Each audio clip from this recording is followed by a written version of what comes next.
৯৪ সংখ্যক যোৰহাটৰ যি শ্ৰীমন্ত শংকৰদেৱ সংঘৰ বাৰ্ষিক অধিৱেশনৰ কাৰণে সৰ্বত্ৰে কিন্তু প্ৰস্তুতি অব্যাহত এই মুহূৰ্তত চলি থকা পৰিলক্ষিত হৈছে।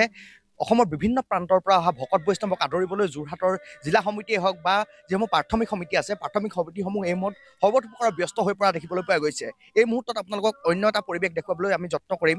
জগদুৱাৰৰ যি নপমুৱা গাঁৱৰ যিসকল যুৱকবৃন্দই এইবাৰ মহবন্ধাৰ এৰালতলী পথাৰত তেওঁলোকে সাজি উলিয়াব এটা আইফেল টাৱাৰ, এক আকৰ্ষণৰ কেন্দ্ৰবিন্দুৰূপে বাঁহেৰে সম্পূৰ্ণৰূপে তেওঁলোকে সাজি তুলিবলৈ যত্নৰাস্তি চেষ্টা কৰিছে।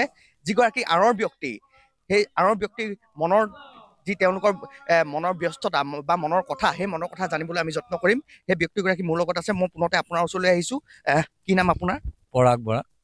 যিহেতু আপুনি মহবন্ধাত হ'বলগীয়া ৯৪ সংখ্যক শংকৰদেৱ সংঘৰ কাৰণে এক আইফেল টাৱাৰ প্ৰস্তুত কৰি আছে, এক আকৰ্ষণৰ কেন্দ্ৰবিন্দু হ'ব।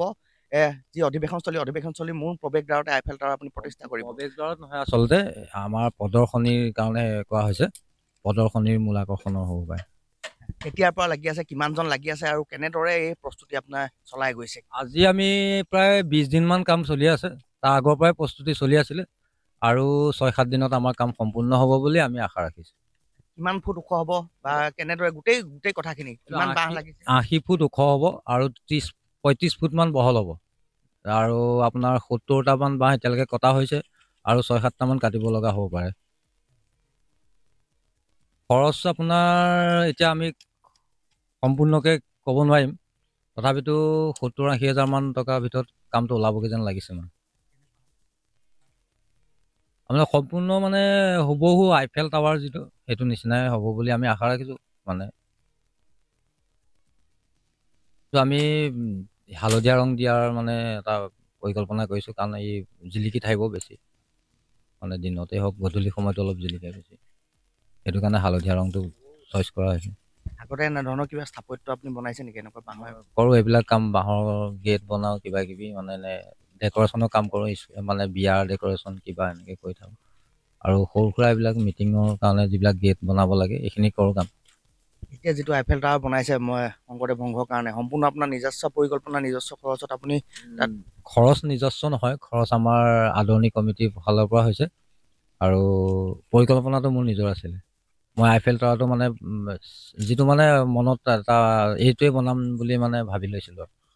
নিশ্চয়কৈ এনেদৰে যি হ'ব লগা প্ৰস্তুতিৰ কাৰণে এনেদৰে উৎসৱমুখৰ এক পৰিৱেশে বিৰাজ কৰিছে। এয়া পুনৰ কৈছোঁ, জগদুৱাৰ নপমুৱা গাঁৱৰ দৃশ্য। জগদুৱাৰ নপমুৱা গাঁৱৰ প্ৰাথমিকৰ এইসকল সদস্যই এনেদৰে এইজন ব্যক্তিৰ নেতৃত্বত আইফেল টাৱাৰ প্ৰস্তুত কৰাৰ সমান্তৰালকৈ এনেদৰে গুৰুজনাৰ সৃষ্টি, অনবদ্য সৃষ্টি, গুৰুজনাৰ গুণানুকীৰ্তনেৰে উৎসৱমুখৰভাৱে এক পূৰ্ব প্ৰস্তুতি তেওঁলোকে চলাই আছে। আৰু এই জগদুৱাৰ নপমুৱা গাঁৱৰ এইজন ব্যক্তিৰ পৰেশ বৰাৰ নেতৃত্বত যি আইফেল টাৱাৰ প্ৰস্তুত হ'ব, সেই অধিৱেশনস্থলীত এক সুকীয়া মাত্ৰা পাব, সুকীয়া এক আইফেল টাৱাৰে এক সুকীয়া প্ৰদৰ্শনীত এক স্থান পাব বুলি তেওঁলোক আশাবাদী। এই মুহূৰ্তত কিছু গুৰুজনাৰ গুণানুকীৰ্তন চলি আছে। এগৰাকী ব্যক্তিয়ে সুন্দৰকৈ গুৰুজনাৰ গুণানুকীৰ্তন কৰি আছে। মই কিছু গুণানুকীৰ্তনৰ মাজলৈ যত্ন কৰিম। শুনি পালো কৃষ্ণৰ কথা অমিত সমান, জয় জয় গুৰু শংকৰ মাধৱ।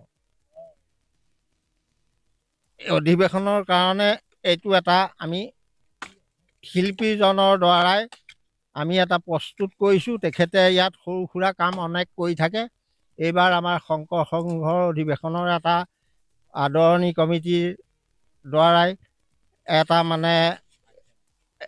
আইফেল টাৱাৰ বনাবলৈ আৰম্ভ কৰিছে। এইখিনিতে আমি তেখেতকো সহায় কৰি দিয়া হৈছে। সুন্দৰকৈ আপুনি হৰিনাম গাই আছিলে, অকণমান যদি আকৌ অকণমান গুণগুণাই দিয়ে। ইয়ে গুৰু শংকৰদেৱ নাম ৰখে বোৱালা, নয়ে গুৰু শংকৰদেৱ ভক্তি ৰখে বোৱালা নয়। ইয়ে গুৰু শংকৰদেৱ নাম ৰখে বোৱালা, নয়ে গুৰু শংকৰদেৱ ভক্তি ৰখে বোৱালা, ভক্তি ৰখে বোৱালা নয়। অ জীৱন সোণোৱালী গুৰু শংকৰদেৱ যেনে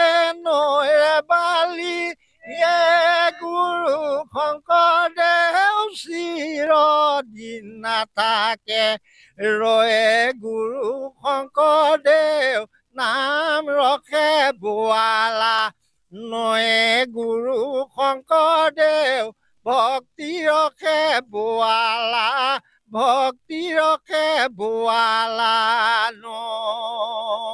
হয় ভাস্কৰ বৰা এই মুহূৰ্তত আপোনাক ধন্যবাদ জনাইছোঁ